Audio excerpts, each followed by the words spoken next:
I'm Sheila. I'm the CEO of Signet Education. I'll be your host this evening. And I'm excited to talk with everybody about what to expect on AP exams and how do we get ready for these things and why your class may not be doing everything that you need it to do to get ready for your AP exam. There are some teachers who are doing this and they do it wonderfully, but that doesn't mean students shouldn't prepare. So we're going to talk about all of that today. One programming note, one of our panelists, her travel got impacted by the snowstorm, so she's stuck at O'Hare right now and cannot join us.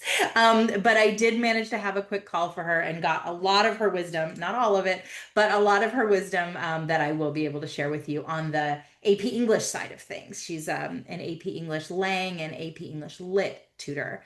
So I've got some choice nuggets for you. And Alberto, who is here with us today, is going to share with us all about AP STEM subjects because you teach pretty much every AP STEM subject. Pretty much. Yeah. Right, right. So we've got a kind of jack of all trades here. We're very lucky to have him.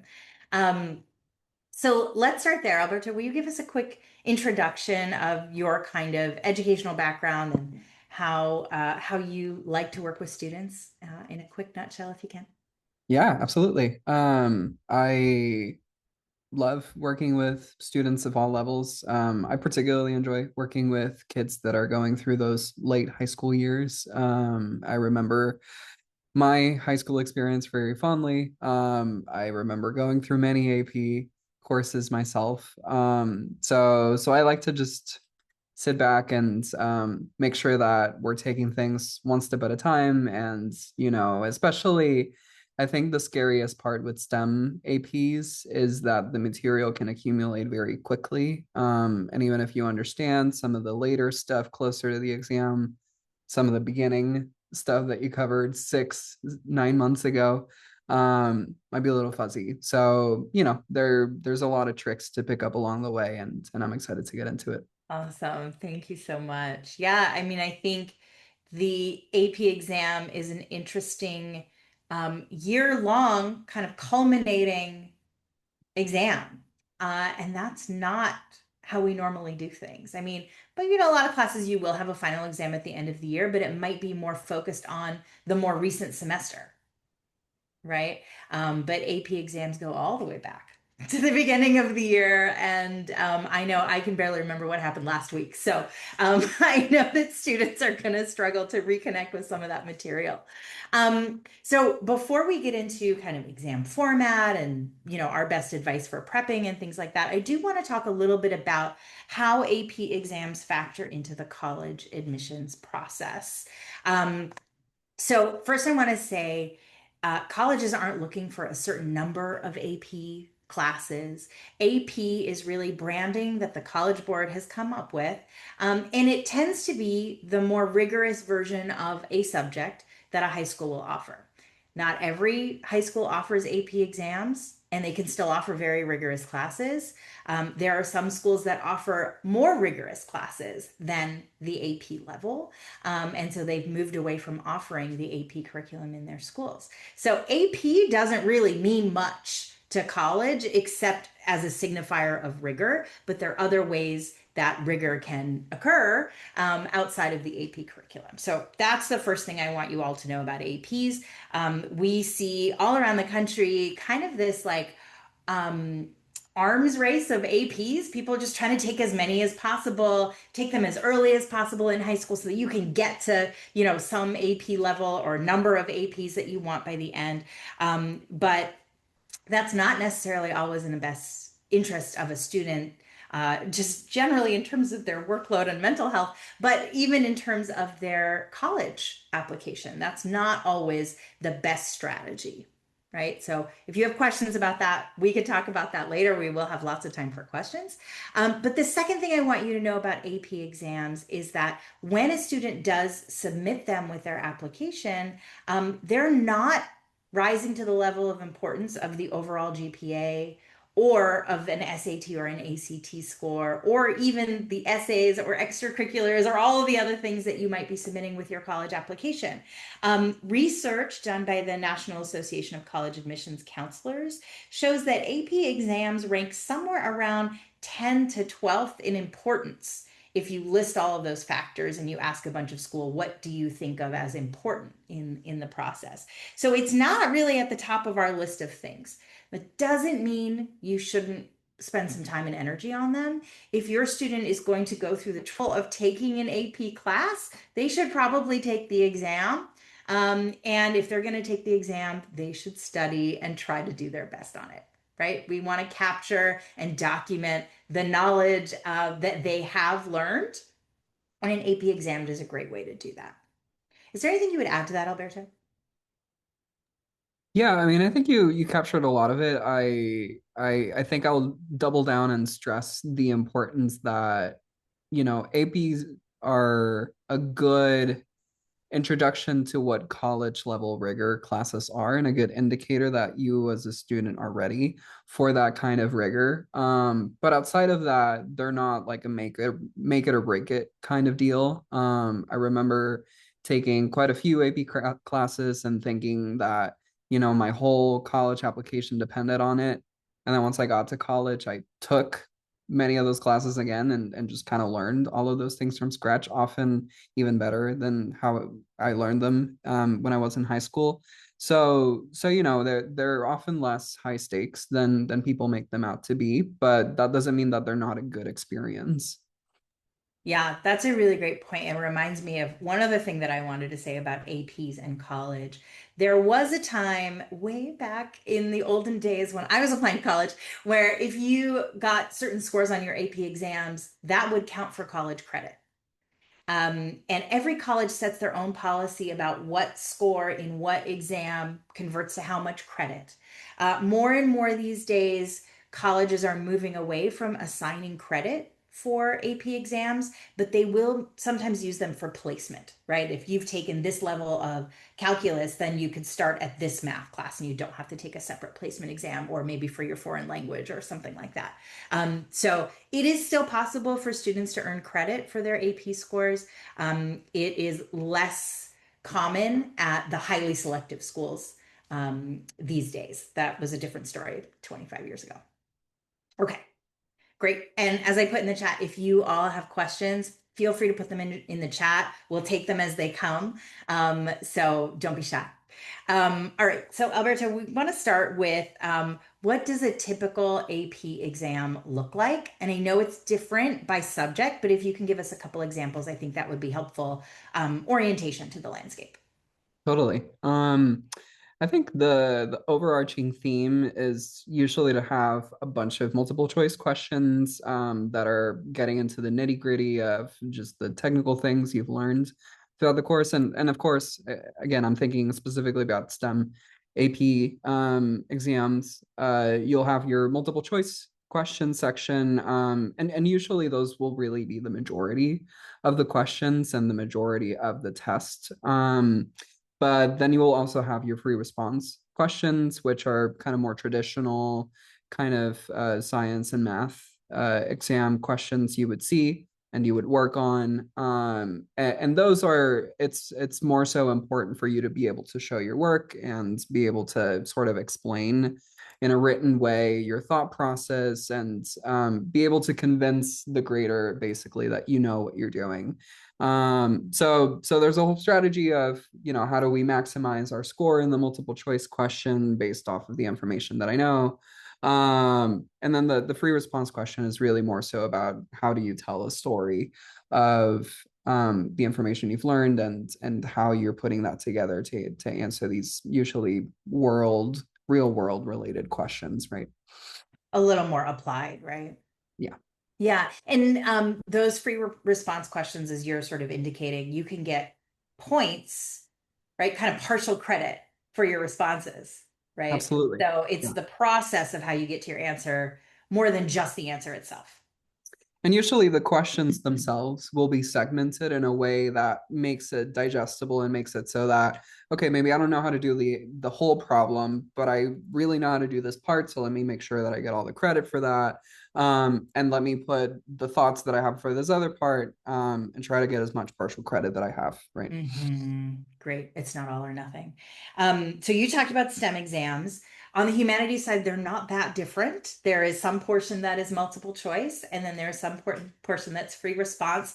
And the free responses on AP English Lang, for example, or AP Lit are like essay questions, right? And they'll take a different sort of focus. I know in the AP English Lang questions, we have, you've got six different texts and you're trying to synthesize some information and make an argument out of them. There's a rhetorical analysis, there's another argument essay.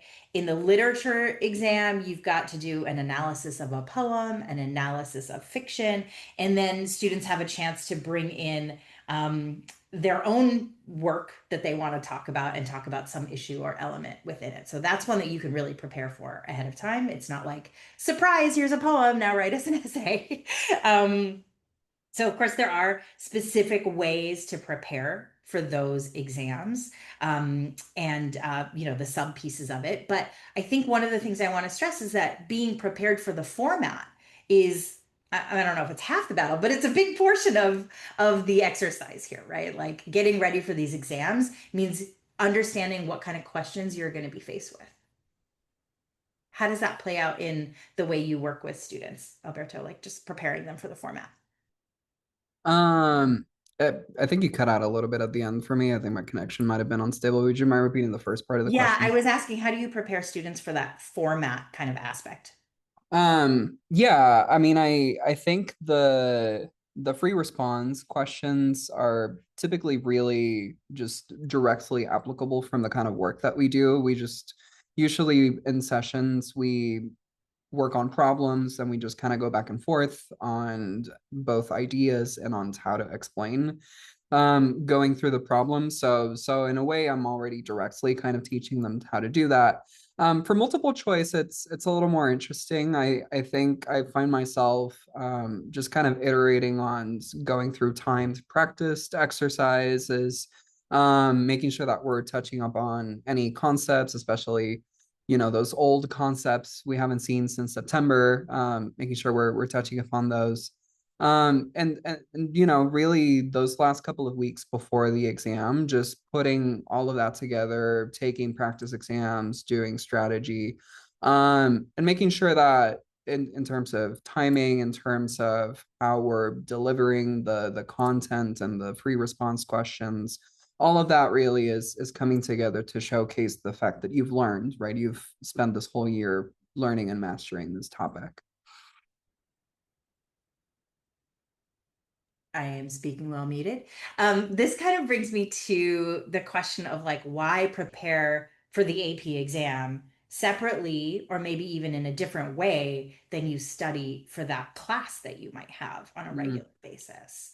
Um, So I know I talked to Simona about this, and she was saying, there's a variety of teaching styles out there. Even though the AP curriculum is somewhat standardized, right? There are units, there are texts, there are like goals for each unit. Every teacher is going to teach that in a slightly different way. And some will structure their AP English Lang class or literature class, for example, as really discussion based. You're reading a text and then you're coming in and just discussing it as a class. And that can be extremely enriching and you can really grapple with the text, but it's not necessarily preparing you for how to respond to the multiple choice question or how to write that poetry essay in however much time you have allotted, right? Where there are other teachers who are going to say, all right, here we're learning all this stuff, we're grappling with the reading, and your midterm is actually in the format of the AP exam so that students get a chance to practice that format. What do you see on the STEM side of things? Yeah, I mean, as I was saying, I think the free response kind of falls naturally from the kinds of questions you would see in a traditional high school class. And some teachers will often do that where, during the actual class exams, they'll just mimic the format of the APs. But sometimes the AP exam will be the first time that the student is seeing that kind of multiple choice format, and that's okay.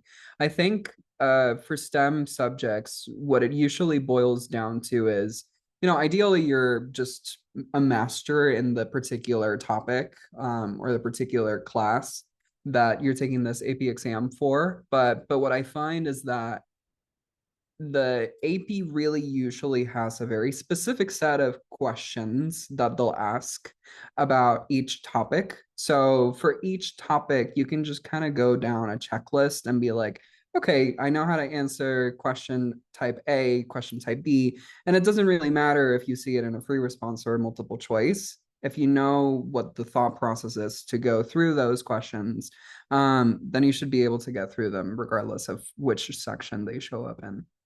Yeah, that reminds me of another thing Simona told me is she likes to go through and make sure the content is clear first before we do anything else, right? Like, let's make sure you understand, these rhetorical devices or what tone is and how you can describe it, or how poetry works, for example, before she's pressing her students too much on how do you answer this question or how do you do it within a time limit.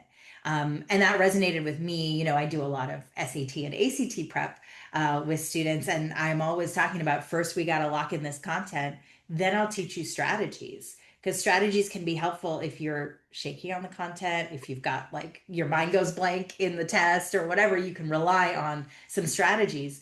And then we do something that I like to call performance prep, which is, as you were just talking about, putting it all together in a timed situation.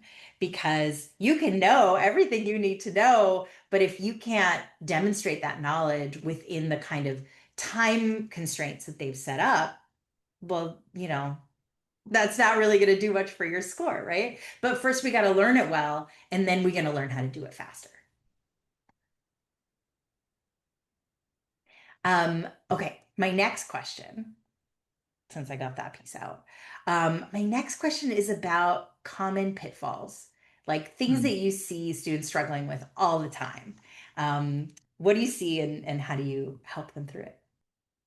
One of the things that I see most often is just getting kind of tunnel vision into specific things that are not working out and like you're not understanding. And especially there's a couple of subjects where the material kind of builds progressively. And if you do like fall behind and you don't understand this one key part, that could hurt you a lot. But there are subjects like say AP Chem, where there could be subjects that you don't really understand that well. And if you get tunnel visioned into it, then it could hurt your prep, right? If you decide to invest a lot of time in trying to understand this one thing, then you might not have time to do more overall prep, do strategy prep. So one of the things that I like to remind students the most is you're not expected to have a PhD in this like topic, right? You should know enough about it because you spent a whole academic year going through it. But if there's this one thing that you're not understanding, that's okay. That's really part of the experience, and it's more so how do you prepare yourself to overcome this exam despite like having these challenges that you're still facing at the time of the test. So I do a lot of work with my students to make sure that they feel confident, right? That even though again they don't have a PhD on these classes, they're still walking into this exam feeling confident, and that they're not missing out questions because they're super stressed or worried that they're not going to be able to get through the exam. Yeah, I think that confidence is so key, right? It really can determine so much about how they show up on that test, right? And research has shown when you're not feeling confident, when you're feeling insecure, your creativity is limited, right? And we know we have to be creative in thinking through some of these problems. Um, Kristen asked a great question. Are there good practice tests to help prepare if you haven't taken an AP test before? Excellent question. And yes, there are. Before I get to that, I want to say one other thing.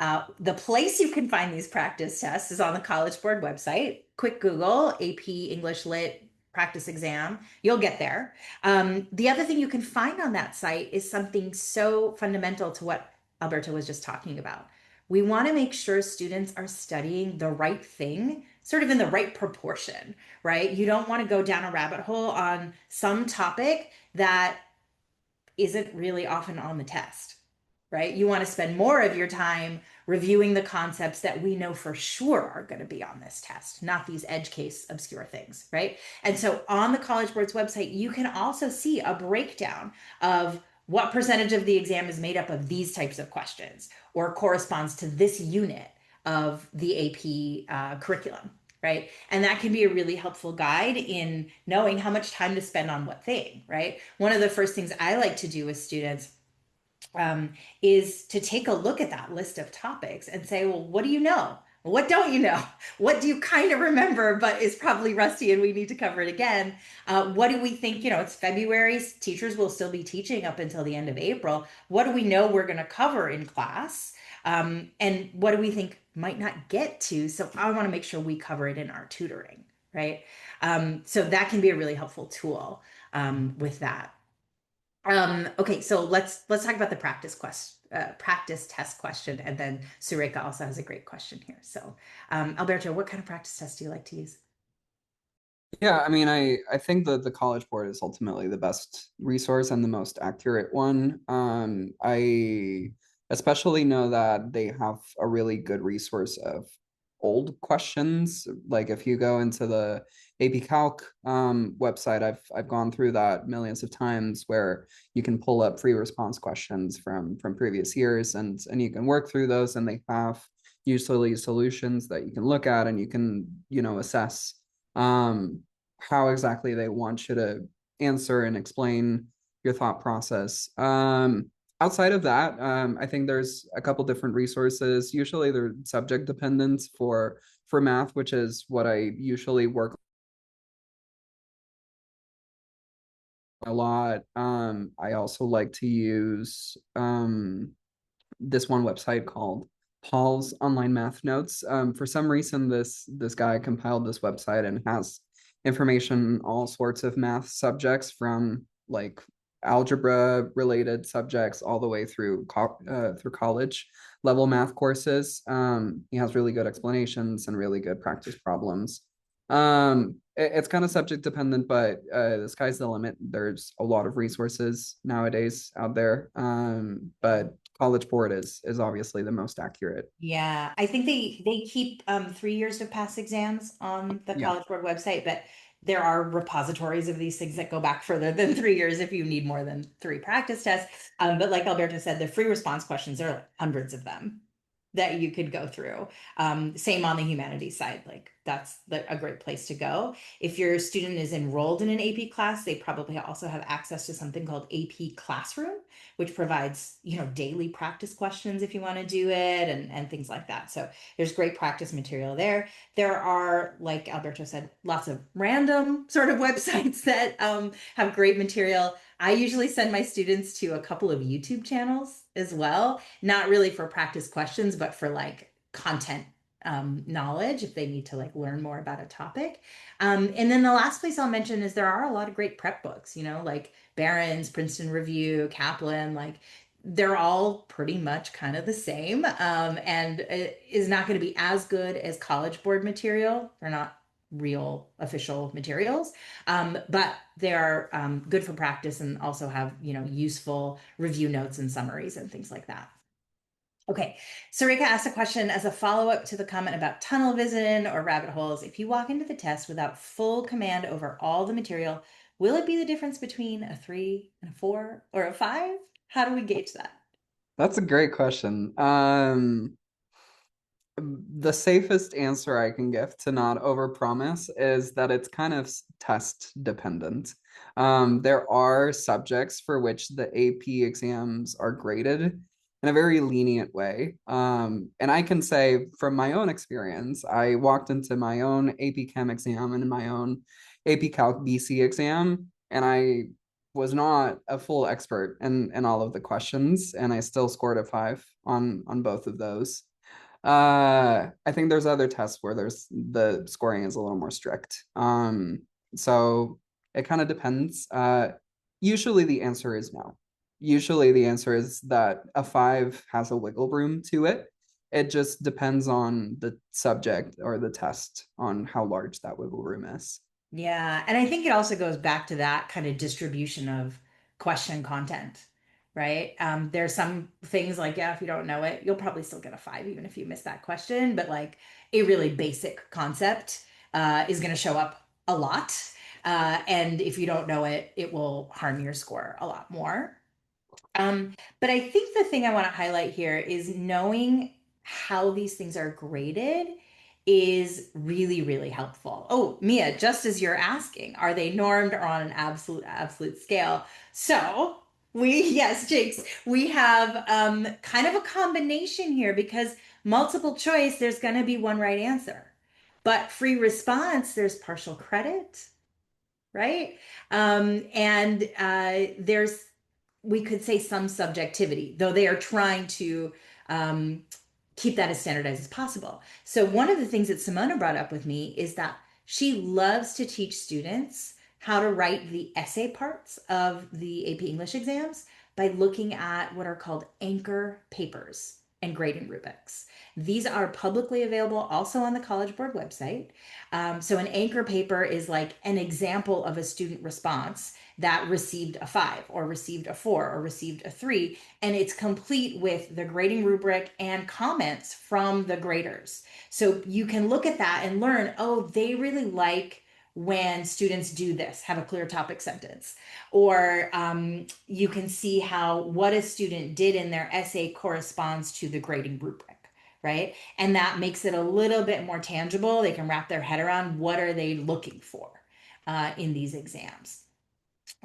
So I think that's another thing that students can look at. And sometimes it's hard for a student to look at that and know what it means for what they should study. And that's where a tutor like Alberto or Simona comes in to say, this is what it means, and this is how you can practice it. Because we're not trying to memorize the free response anchor paper, right? We're trying to glean structure, strategies, an understanding of what does, clearly uses evidence to support a thesis. What does that mean in practice, right?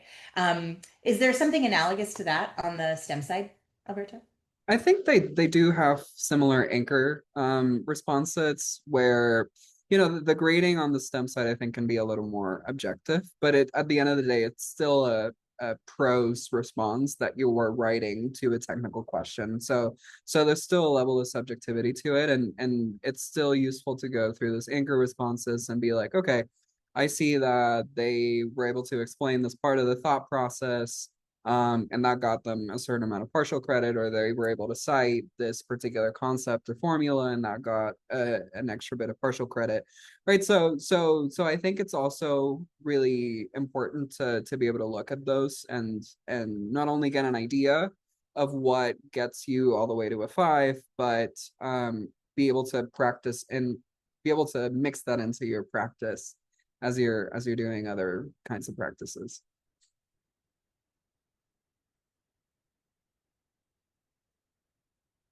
You're muted, Sheila. Sorry, I did it again. Um, so we talked about some tools that you can get from the College Board website, practice exams, a description of exam content, and grading rubrics and anchor papers. I'm curious how you feel students can use classroom feedback and in-class assessments to inform what they practice or study as they get ready for the AP exam. Hmm. As in, what's the value of tests Yeah, that like you're a taking in teacher class? has told you this thing. How do you Yeah. integrate that into your study plan? Yeah. I mean, teachers come in all shapes and sizes. I've had teachers that know the AP exam inside and out, and they're great at preparing you for it. There's other teachers that are more kind of concerned about the material, and often don't really translate that into AP concepts as well. The one thing that's universal and you can always take away from what you get in class and what you get in the form of exam feedback is that is somebody that's assessing your work, and it's assessing how well are you explaining not only that you know the material, but that you're able to explain the material to somebody else. Right. And I think that feedback is really valuable. Right. That feedback can come from anybody, but especially your teacher. You know, they're experts in the subject that they're teaching you, so they'll be able to give you targeted feedback on, you know, you were able to explain this part really well. I sort of know what you were talking about this other part, but you didn't explain it as well. I think you can explain it more explicitly, yada yada. I think that's all really useful, and it's an equally important part to preparing for the exam as just learning the concept in it of itself. So not only are you able to learn the material in the classroom, but I think you're also able to start thinking about and start learning how to explain that material and get your points worth when you're writing your responses in the exam. Yeah, that's really helpful for me to think about as well. I see a lot of students who kind of make the mistake of um, only working on what they think they're not good at and never practicing the thing they are good at, only to find out they forgot it by test date, or maybe they make a careless mistake around that thing. What's your feeling about, like, do we focus on the areas of improvement? Do we practice everything together? Like, how would you advise somebody? I think it depends on the timeline. I think if you're starting far enough in advance, then there's room to focus on the things that you're still struggling on. The closer you get to the real exam, and you know, especially in that last month and a half, month leading up to the exam, you shouldn't really be tunnel visioning into anything that you didn't understand. You should purposefully do these general practice exams where you're able to practice all of it, right? Both the things that you know how to do really well and the things that you're still a little shaky on, because you'll need to showcase your knowledge on all of the things. So if you haven't practiced this thing that you were really good at 3 months ago, you get to test day and you're not that good at explaining it, then you might just lose out on points that you would otherwise be able to easily get. Yeah, that's actually a really great segue into my timeline question.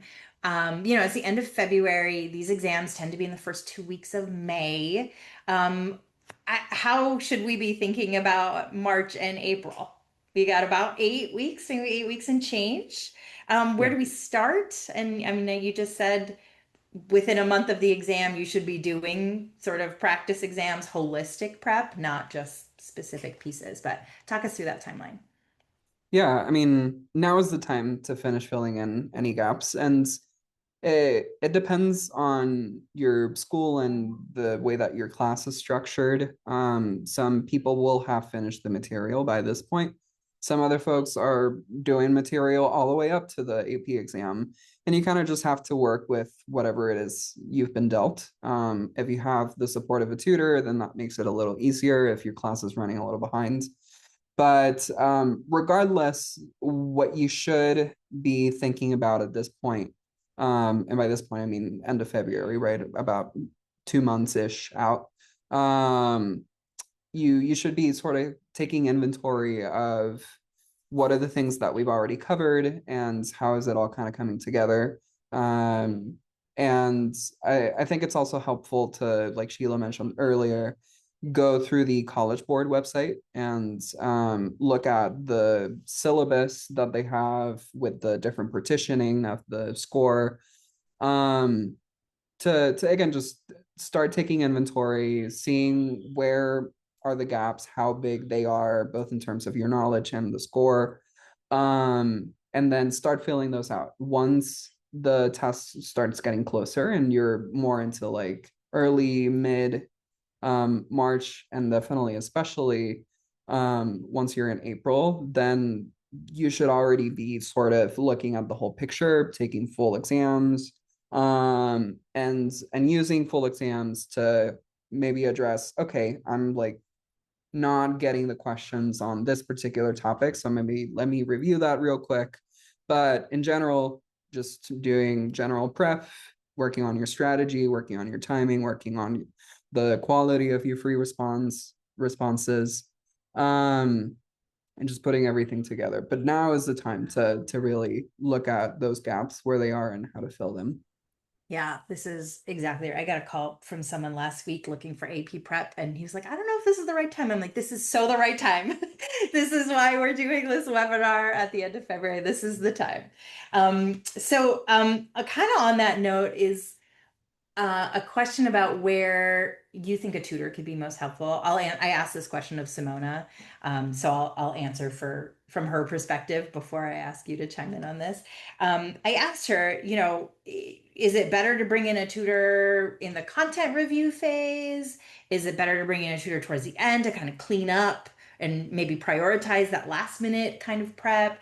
And she was like, if you have the opportunity to work with a tutor, work with them earlier than later, because they can take for you their knowledge of the exam and distill it into, you know, in combination with, an inventory, as you were just saying, of like, what have you learned? What haven't you learned? They can really distill that into a study plan for you very quickly, as opposed to a parent or a student searching for the syllabus on the AP website and, doing all of that sort of analysis themselves to figure out, well, what actually matters the most, and then compare that to what does a student need to learn, right? A tutor is going to be able to walk into a situation and know, well, you don't know this thing. I know this is where we need to start, right? What do you think about that, Alberto? Where can a tutor be most helpful in this process? Yeah, I mean, I wholeheartedly agree. I think theoretically all of the materials and all of the resources are out there for the students and the parents to figure it out together. um but I mean, the difference is that us as tutors have literally spent years looking at this material and looking at how the test works. So something that they could take them weeks to figure out, we could put together for all of you in a matter of days. And I think that personalized relationship is really, really key and important. I would say if you have the means and the opportunity, it's really, really beneficial to work with a tutor the whole year. Right? Because not only are they useful to keep you on top of the material, but as you're drawing closer to the exam, you can work with them, build a plan that makes sense for you, build a plan that will help you fill in the gaps that you need to fill, and help you, cross the finish line, working on strategy and whatnot. Um, if you had a choice of, maybe I can't afford to do tutoring the whole year and I can only really focus on one particular part of the process, I'd say somewhere around this time is really the most beneficial part. You don't want it to be right at the end because you're not really going to get a lot by cramming material the last couple of weeks. And then at the beginning, you're still kind of absorbing knowledge. So this is kind of really the crucial turning points in the preparation for the AP exams, where again, you're taking inventory, you're seeing where are the gaps and kind of assessing how to fill them. A tutor is really, really beneficial on helping you get there. Yeah, and you're right to frame it as sort of a turning point, right? You know enough now that you can start to apply it to Yeah. a full practice exam. And you're right, we do get a lot of calls in the last week of April, and it's like, well, we could do some stuff, but the chances that it really sinks in and becomes your student's second nature when they're under the stress of the exam is a little lower probability, right? The other thing that you said that I wanted to call out here was the relationship, right, can be so important to keeping motivation up, staying accountable to a study plan, right? Every week a tutor could be like, well, I want you to review unit 5 and come with your questions, and yeah, a student can say, I'm going to review unit 5 this week, but they might not do it, and there's no real consequence for them not doing it until, of course, we get to the exam. We don't want that to be the consequence. The other thing I think that can be so valuable is, in those moments where a student has done a full practice test and they're like, oh my gosh, what is this thing? There's someone they can turn to and get a quick explanation instead of going back to the drawing board and being like, I got to learn this thing from scratch, right? So it can really help with confidence as well and keeping that momentum going forward. Okay, we are going to switch to audience questions in just a minute. So load up your questions, folks. You can type them in the chat or you can come off mute and ask your question. But I do also want to ask Alberto two more questions. One is, I know you work with students who are taking multiple AP exams. How do you help them kind of study for those in parallel or manage all of the different information that they're getting? Like, how do you prep for multiple APs? Yeah, I think the most important thing when it comes to juggling a lot of classes is to stay on top of it throughout the whole year, right? There's no good way for you to pick up everything you need to pick up in the last 2 months before the AP exam. But the more you're able to organize yourself and kind of stay on top of it as the year goes on, especially for those classes like Calc AB or all levels of Calc really, that kind of builds on itself, right? If you didn't understand the first part, you're going to struggle a lot with the second part. The more you can stay on top of it and be organized, the better and the easier it's going to be. And kind of back to Sheila's point, that's really why a tutor is kind of helpful in that regard, because you have that relationship with somebody that knows you, that will help keep you accountable, help keep you motivated, help keep you organized. And I find that the intensity kind of ebbs and flows for different courses. So it very rarely gets to a point where every single course is super challenging at the same time, except for obviously right at the end when you're prepping for all of the tests at the same time. But the hope is that if you've been organized enough and you've stayed on top of it enough, then that part should hopefully be the easy part. That's great. Um, and I want to make a plug for like a written study plan, right? Whether that's visual, like it's pictures, it's on a calendar, it's a list, it's a spreadsheet, but like write something down. It's so much easier than keeping it in your head, especially if you're dealing with multiple APs. Like we need to get organized. And I think just a little bit of that intentional planning ahead of the time can make everything so much easier. I love a spreadsheet. I'm just gonna make my plug for spreadsheets. I use them all the time. Okay, my last question for you is, what's your advice for parents as they watch their kids getting ready for these exams? How can parents help? Um, I think the best job for a parent is to keep your kids grounded. You know, it's very easy to get lost in the weeds of, oh, I need to get a five. I need to understand all of the things. I need to take a million APs. At the end of the day, like Sheila and I were talking about at the beginning of this webinar, APs are a good sort of preparation for the kind of rigor you will face if and when you go to college, but it's really not meant to be a deal breaker. So especially if you have the choice, you should really just focus on getting the experience, get dipping your toes in the water of the material that is important to you and that excites you and that you think will be helpful to you in the first couple of years in college and beyond. Um, what I remember the most about my AP classes is how I started learning the stuff that was really exciting to me and that to this day I'm still using as I'm working through my PhD. And again, it's not about the exam. It's not about can I learn every single bit of material. It's really just an exposure experience. So to keep your students grounded, to make sure that they understand that and that they don't feel the pressure of a bajillion tons on their shoulders is really really helpful and key in the whole process. Yeah, I'm gonna plus that up a million times. Maintaining perspective is so good, especially if your kid is like really, really amped up about this. You know, they're all like, "Oh my God, APs, I can't study enough," you know. You can be a presence of calm and help them see the bigger picture. And that is one of the most valuable things that a parent can do in this situation.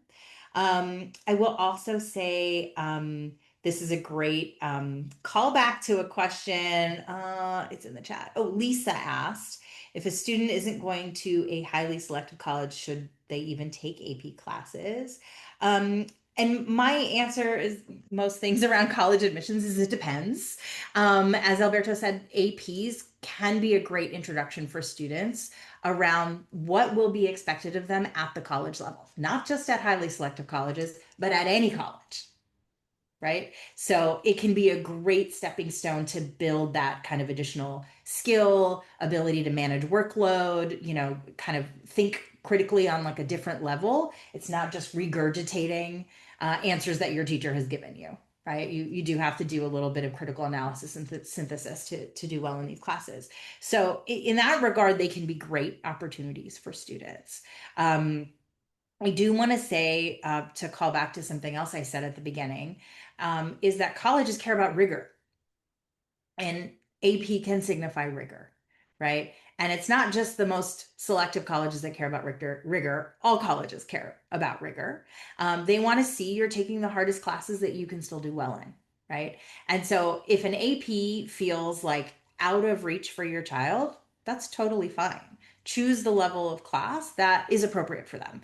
And that's going to come from your understanding of, what they can handle, but also your teachers, their teachers are going to make suggestions about what level would be appropriate for them to take the next year, right? Your guidance counselor should also be suggesting this to you. So you can make an informed decision about that. Definitely don't force the AP class if that's not what they're ready for, right? That's going to be a recipe for um, a lot of stress and probably harm the GPA and maybe set you back even more than taking, just the honors level or the regular college placement level or college prep level course, right? So it is kind of nuanced, and you do want to approach it with a sense of balance and perspective. So Lisa, I don't know the situation with your daughter, but all colleges are going to appreciate a student stretching. But we don't want to put them in a situation where all of their grades suffer because they've stretched for this one class, or a situation where that one grade is going to suffer because you're going to a level that's out of their wheelhouse at the moment. Right? Doesn't mean they can't take it in 12th grade, but maybe in 10th grade is not the right time. I hope that helps answer that question. Okay, we got about 10 minutes left. What questions do we have from the audience? And you can ask us specific things too. Alberto does all the calculus, the physics, the bio, the chemistry. Am I missing any? Do you do stats too? Uh, I've worked with stats. It's not the one I've Yeah, done the yeah, yeah. most, but I've done stats. I've done computer science. Right, right, Oh, shoot. right. Oh, Amy's asking a difficult question to answer, but we will try our best. Is it better to make an A in a non-AP class or a B in an AP class? AKA, do colleges count a B in AP like an A? So I think what you're asking about is weighting, right? So in high school, we have an unweighted GPA and a weighted GPA. And every high school weights these things differently. Students sometimes can earn more than a 4.0 if they have taken AP classes, right? Because their grades are weighted differently. Colleges also weight grades, and they all do it differently as well to make our lives easier. And so every college is going to recalculate your students' transcript and their GPAs. And sometimes they assign weighting to an AP class or really, really rigorous class, and sometimes they don't. So if you've ever looked at doing college research and you see the average GPA for a school is 4.13, that's based on that college's weighting system. And they're not going to explain what their weighting system is. So we don't really know what it means. It's certainly not that the average student who gets admitted to that college has a GPA of 4.13, right? That's not an average in anyone's world. So you have to kind of understand what they're showing you in those metrics. So unfortunately, Amy, there's not an easy way to answer this question, especially since all APs are not created equal. right? I'm sure you've heard this AP is easy and this AP is hard. Well, at different schools, different APs are easy and hard, right? And it's all relative. So colleges are aware of different schools. College counselors send in what's called a school profile. They will also do sort of an assessment of your students' rigor compared to the average student at that school. They will make sure the college knows what classes are available, and then they can see what classes your student chose out of what's available. And they use all of this information to try to understand not only how hard were the classes that your student took, but what do the grades mean in those classes? It's a very long, kind of wonky answer, but I hope that helps. Is there anything you would add? Yeah, the one thing that I would add is a you really want to make sure that the transcript aligns with the story you're telling from an admissions perspective, right? If you ever work with an admissions specialist, it's all about like how do you tell your story to the college. So say for the sake of argument, you're preparing to go study math, and you want to show in your application that you're really excited and interested in math, but then all of a sudden, if you pop up your transcript and it says that you had the option to take AP Calc, but you chose not to get an easy A on an easier course, then that story doesn't really align. And in that situation, I would say that it makes a lot more sense for you to try the harder class, even if it means the potential for a lower grade, right? Because it shows that you're excited and you're pushing yourself to learn something that you're excited about. Right. I would also say this is something you can plan ahead for, right? If it's your student's first AP class or they're taking five APs at once, we can kind of predict there are going to be some bumps in the road, right? As they adjust to that kind of workload and those expectations. So you can line up support early. One thing I like to do with the students that I do college consulting with is to look ahead. Okay, next fall you're taking these classes. How are we going to know it's time to bring in a tutor? How are we going to know it's time for you to drop down? And what's the last date you could drop down? Right? We make a plan ahead of time and we talk about things like spending X amount of hours on homework, only getting this amount of sleep, not seeing friends, right? There are all kinds of signals that you can look at before the signal becomes the grade, right? Because we want to protect that GPA. So those are things that I encourage you to have kind of pre planning conversations around with your child. Yeah, great. What other questions do we have? These are fun.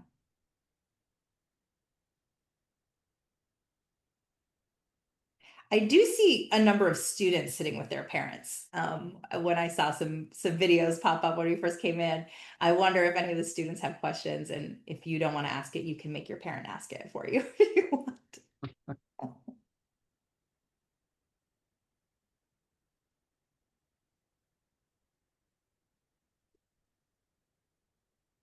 I'll make one up. What's your best advice for the night before the test? Sleep. Please Mhm. sleep. It's easy to be like, oh my God, I need to cram all of these things that I didn't learn. But the most important thing is to show up with a good night's of sleep, well fed and Yeah, I everything. was gonna say, eat a good Um, breakfast. Yeah,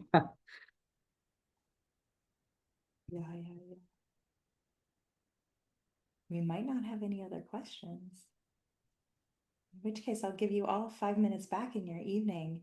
Um, well, you should all have my email address because, the notifications for this event came from me, but here it is again. Feel free to reach out with any questions or if you want to set up a time to talk through like your specific situation to see if we have, an appropriate tutor for your student.